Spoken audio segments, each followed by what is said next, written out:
the Fantasy Footballers Sunday Live. Ladies and gentlemen, welcome back to Sunday Live. It's week 2. Oh, feels like an eternity already. Fantasy football is back. Week 2. Thank you so much for joining me. My name is Mike, the Fantasy Hitman Wright, part of the Fantasy Footballers podcast.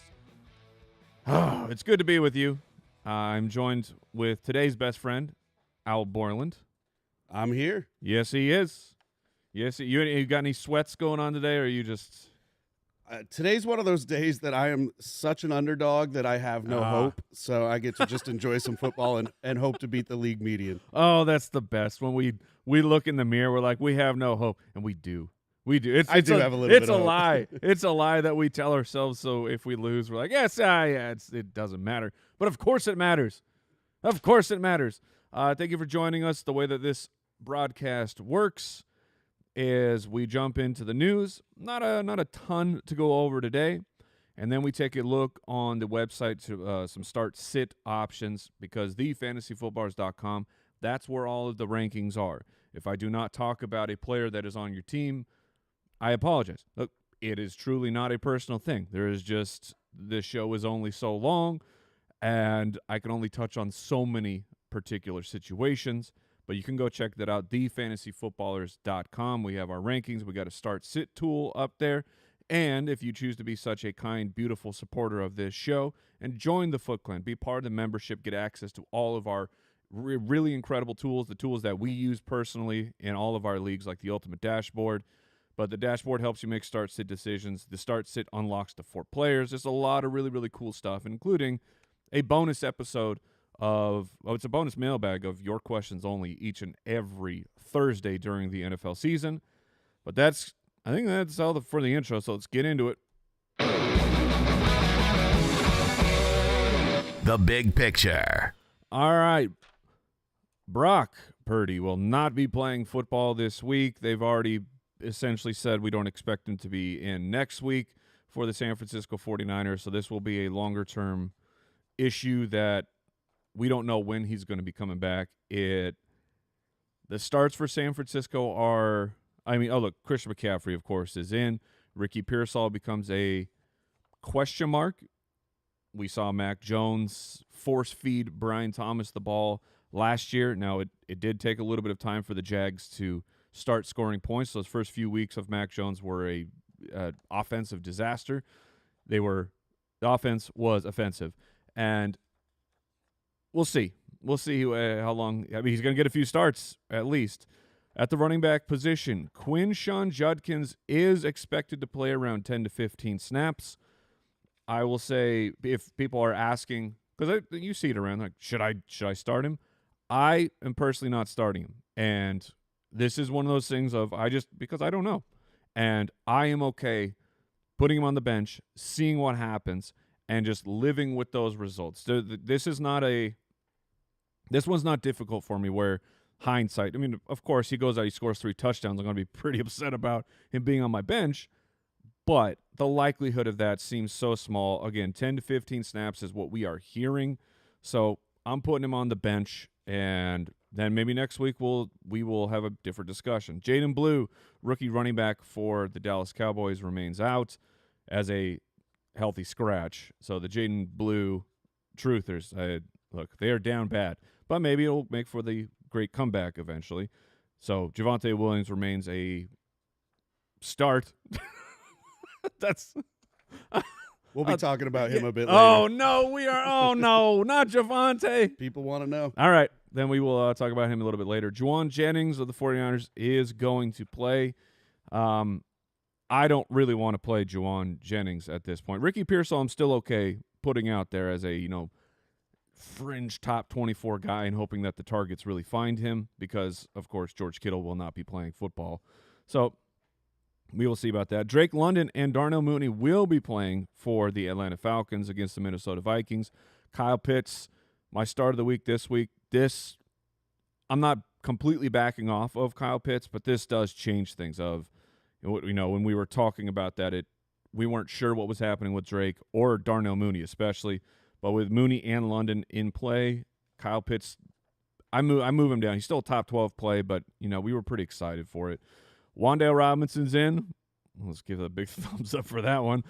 Xavier Worthy, after all of the practice video and the hope and everything, he still is not going to play. He's going to take a week off, which, hey. You picked him up off the waiver wire, and you shall still be rewarded with the opportunities. He's a bit of a wild card because of the matchup. It is very difficult for the Kansas City Chiefs, but Hollywood Brown is being played as a top 24 wide receiver to me. Chris Godwin is out. Brock Bowers, expected to play. The dreaded expected to play, but all the news on Brock Bowers was extremely positive. If I have Brock, I am not putting somebody else in. I would do the wait on Michael Mayer. And should something freakish happen with Brock and he ends up not going, again, expected to play. All news has been very, very positive since we finished our weekly recordings. So I would expect him to play. Evan Engram is expected to play. He was removed from the injury report. That one's a bit more dicey. Meowson Taylor, a.k.a. Mason Taylor of the New York Jets, is going to play. And then Dallas Goedert is out. It's a bump up for A.J. Brown and Devontae Smith. Or if you are like me in a very, very desperate situation, Jahan Dotson is in because you're in a 17-team league and terrible things have happened to your squad. And Isaiah Likely remains out. Am I going to play Mark Andrews? Absolutely not. I'm not dealing with that. That is an emotional situation that I don't want. All right. Owl, has the computer gathered all the necessary data? All right. Oh, God, it's Javonte Williams time. Let's go.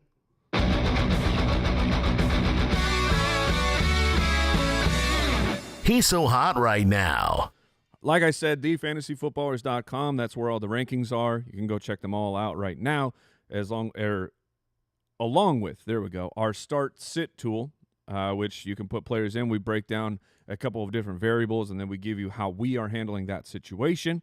You can go check that out, but along the week, some names end up being much hotter than others, and so we take notice, and then we talk about it here, and I get to answer very difficult questions. All right. I guess we'll start at the running back position. Yeah. Since we already teased that out. Sweet. Let's start with Javonte Williams versus the Giants or Tony Pollard versus the Rams. Yeah. Man, like I said, right into the difficult questions. Honestly, among those two, I'm going to go with Javonte. I just have more faith overall. Look, running against that Giants front, we'll see if the Cowboys are able to do it. And Javonte wasn't anything particularly special on film, but he was getting his job done. I'm comped it to the way that Rico Dowdle just got his job done last year, where it wasn't a total disaster. Just getting positive yards every time you're running the ball.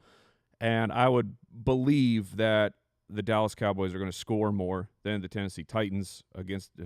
I think the Rams are going to have a pretty easy victory this week, unfortunately for the Titans. So I would be playing Javonte between those two. All right, I think this one will be a little bit easier, but Javonte Williams or your guy Travion Henderson. Oh my goodness! I don't know if people have been following the Twitter machine, but if you have stock in the pants store, you might want to fire up some shorts, and pun intended. I'm basing that off of really just not very much. There was a little blurb that the snaps for the running backs could change this week. They could. It is fully inevitable that Travion Henderson is going to be the guy for this team. If you watch the Patriots play last week, it's just Henderson's a better player than Ramondre at this point. So Ramondre or Javonte. No, Travion or Javonte. Oh, yeah. Thank you. Yeah. Okay. Dang it. Ramondre or Javonte is a much easier question. Yeah. I would not play Ramondre under almost all circumstances. Hey, if I had Ramondre in that 17-team league, I'd be firing him up. I think the Javonte is still. I think he's the safer play. This one is actually, I think, very difficult. Of just Travion was very limited, but we were getting high value touches. I like the Pats against this depleted Miami defense. I think that Javonte is a safer floor play. And look, if you're just joining me on the show for the first time, you're going to hear this a lot. Sometimes when you have two players, one is just the floor play, which you got to know. You got to look at your team. Look at your opponent. Sometimes you're just like, I need 10 points. Javonte would be my guy for that. If I need upside, I would go with Henderson. If it's my personal team, I'm just playing Henderson no matter what because that's my dude. I mean, like sometimes that's just how it is. It's like that's not analytical. It's just that's my guy. I'm going to play him. All right, who's next? All right, what about Javonte or Alvin Kamara versus San Francisco? Oh, man. The Kamara usage was a little strange. Let me pull it up real quick because he just – not that he wasn't getting used a ton, but, in the passing game, 2 targets. I mean, two catches for 12 yards for Alvin Kamara is just weird. A 5% target share. So if Kamara is going to maintain – his ability to be in your fantasy lineup, because 11 for 45, he scored, and then 2 for 12. I mean, if that touchdown doesn't happen, people are losing their minds with Alvin Kamara, but he was still a top 20 guy. Hey, look at those fancy stats we got. But man, versus San Francisco or Javonte, I think I'd play Javonte. I think I would. He's slightly higher in my rankings, and I do feel that is the better play. Oh, my gosh. We're in week 2? Whew, okay. I thought I was trying to find a name that you'd start over Javonte, but I don't know if we're going to. Last one here that the people are asking, Javonte or Jordan Mason? I like Jordan Mason a lot, but he is slightly outside of my top 24. So right now it's like Jordan Mason's sitting at about 26, especially if you're getting any sort of points for catching. Then, I would expect that Javonte will get at least a couple receptions here while Mason, it wasn't a nothing. I mean, he had a 5% target share last week. But, man, I think I would play Javonte. This is – what could go wrong in week 2 of us relying on Javonte Williams? All right, you got through it, though. Here we are. We don't have to talk about him anymore. That's good. I need a Pepto. Last one at the running back position, because a lot of people are asking, and I know we touched on this last week on the show, but are you starting, if you have them both, Kenneth Walker or Zach Charbonnet? I am definitely not starting them both, as that will bring certain pain. It is a guaranteed, I think, anyways. If you're going to play both Seattle guys, you would feel really, really bad about it. They are back-to-back in my rankings. They're both outside of my top 24 because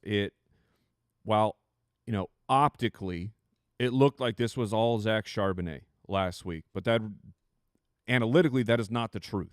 Kenneth Walker, I ended up with more touches of the actually getting the football than Charbonnet. He was just extremely ineffective on running it, in catching. Charbonnet came through with the touchdown, but with the way that the timeshare is, I would prefer to let it shake out at least a little bit more, like 1 week, probably 2. For example, in our main Dynasty League, I have Jordan Mason, I have Kenneth Walker. Kenneth Walker is right now on my bench, and I am playing Jordan Mason over him. I believe I mentioned that on the podcast. It's like I would play Dobbins ahead of the Seattle guys. I would play Tony Pollard ahead of the Seattle guys. So it's just until that shakes out a little bit more and we get a little more clarity.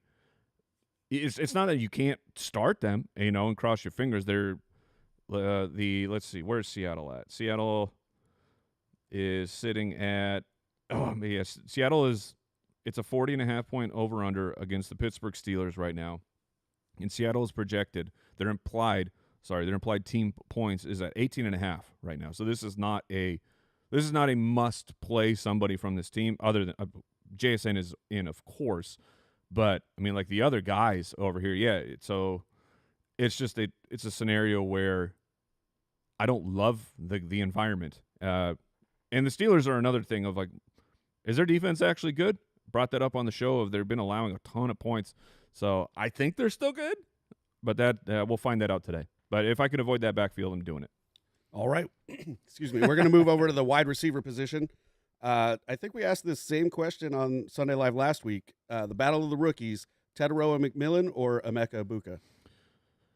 We probably did, and I'm sure I said Teteroa McMillan, and then Ibuka came through with 2 touchdowns on, I believe, 6 catches. Man, has that already flipped? Has that already flipped? So I got T-Mac just outside of my top 24, and Ibuka is a bit higher. And you look against the Houston Texans, Mike Evans probably that's the nice part about Ibuka is you got Mike Evans there too. You cannot put your number 1 guy on Ibuka. You have to go shut down Mike Evans. That's what you have to do as a defense. So I think I'd play Ibuka just by a tiny margin. All right, and going a little bit deeper at the wide receiver position, are you good. starting Keenan Allen or Jamison Williams? Okay,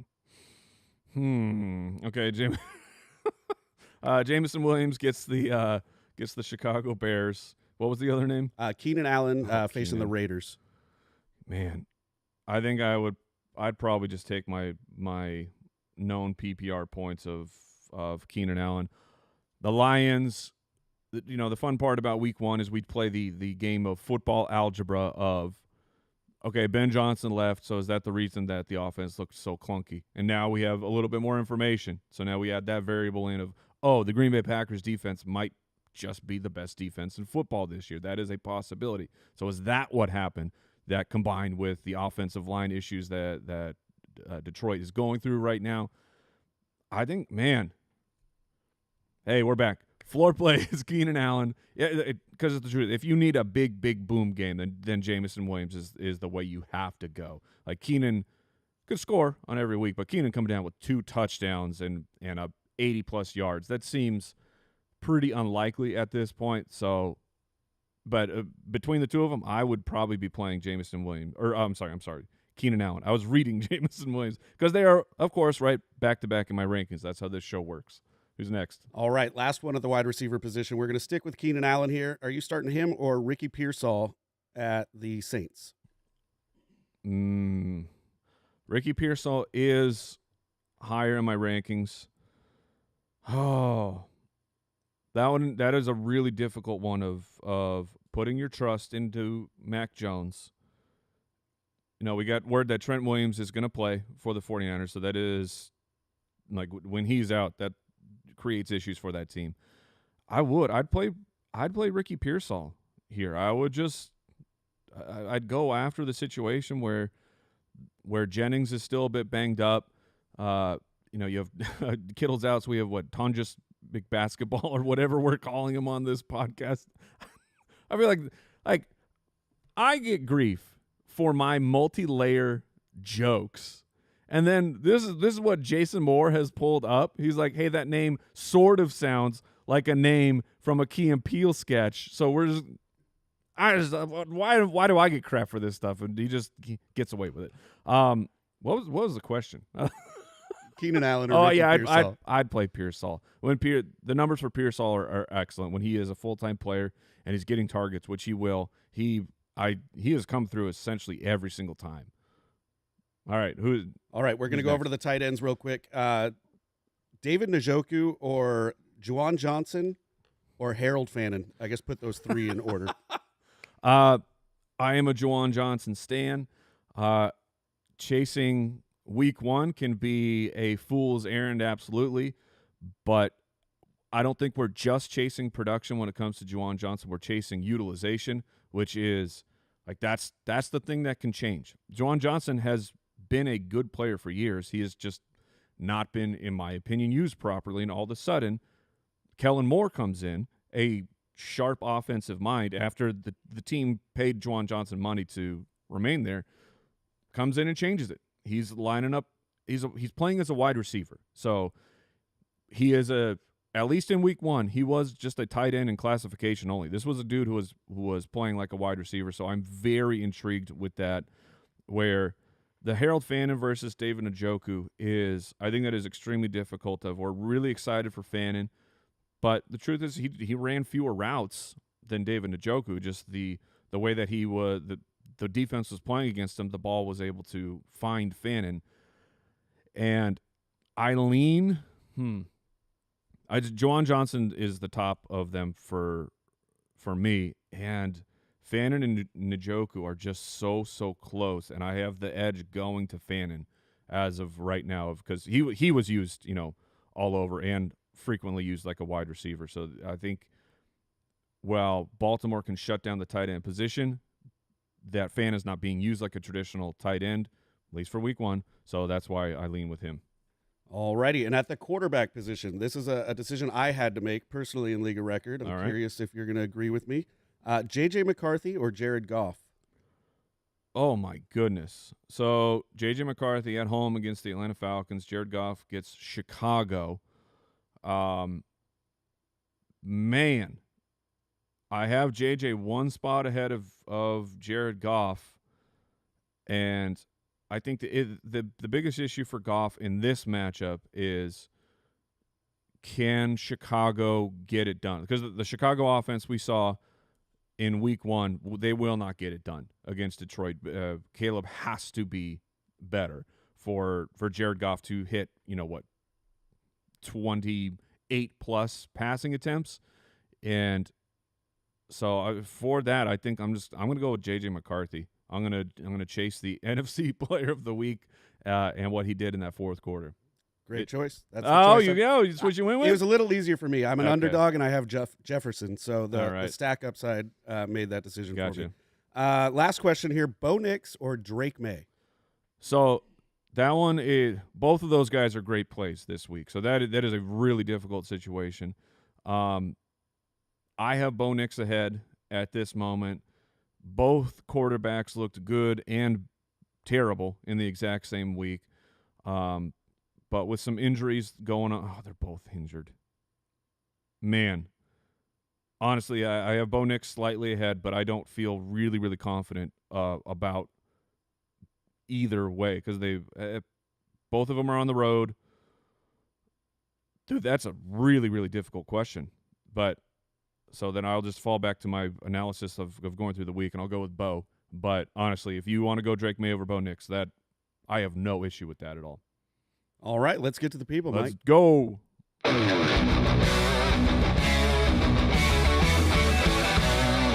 Stardom, set 'em. All right, to the people we go. And just a quick reminder, thefantasyfootballers.com. If you want to be a supporter of the show, unlock a whole bunch of tools. That is available. That's actually jointhefoot.com, which is part of our main website and everything. But go check it out, because there's a lot of really, really good stuff there. All right, Evan says Tyreek Hill or Cortland Sutton. Oh, Evan, you reminded me. Not that this is a weekly thing, but like a stash of the week for me, Malik Washington of the Miami Dolphins. I know that they were a train wreck in week 1, but this Tyreek Hill stuff is all over the map of, is he washed? Is he going to get traded? Is he going to get in trouble? Jalen Waddle just is who he is, of his body doesn't really like to play football. And Malik Washington, just saying, he's my stash of the week. I'm not playing him, but if I got a spot and I got no one else to throw in there, Malik Washington's going up. So Tyreek Hill or Cortland Sutton, that one is an easy Cortland Sutton for me. Next question. Adam says, DK Metcalf or my guy Travion Henderson. I'm still going to go with DK in that particular one. Seattle's defense is intriguing to me to see if they can really keep it up or not. And while I do expect more opportunities for Henderson this week, DK is just he's a number one, paid like a number one, and so I feel more comfortable, at least at this point, going with DK Metcalf. Let's see. Next question. Ninja Turtles or Transformers? Okay, Ninja Turtles. A couple here. People are really asking about Bo Nix. So, like a Patrick Mahomes or Bo Nix, I would be playing Bo Nix. J.J. McCarthy or Bo Nix, I would be going Bo Nix in that scenario. Bo Nix better do something this week. Let's see. Alex wants to know Jordan Mason or Keon Coleman. The Keon Coleman utilization was very encouraging, and hilariously of that the guy essentially starts the game with a disgusting, nasty drop, but then comes through with some really big plays. The Buffalo's not going to be trailing like that all the time. So it is a fair question. I personally, if I had both of them, I'm going to go with Jordan Mason of them at home against the Atlanta Falcons. That feels like a Jordan Mason 2 rushing touchdown type of upside. We are up against the clock. Try to find some easy ones. Let's see. Nick wants to know Aaron Jones or David Montgomery in a full PPR. That is a very fascinating. Ooh, that's a really good one. I lean David Montgomery between the two of them. Aaron Jones, he had the 40-yard touchdown, and other than that, it was pretty tough for Aaron Jones this past week. And then let's see here, Monty or Tet McMillan.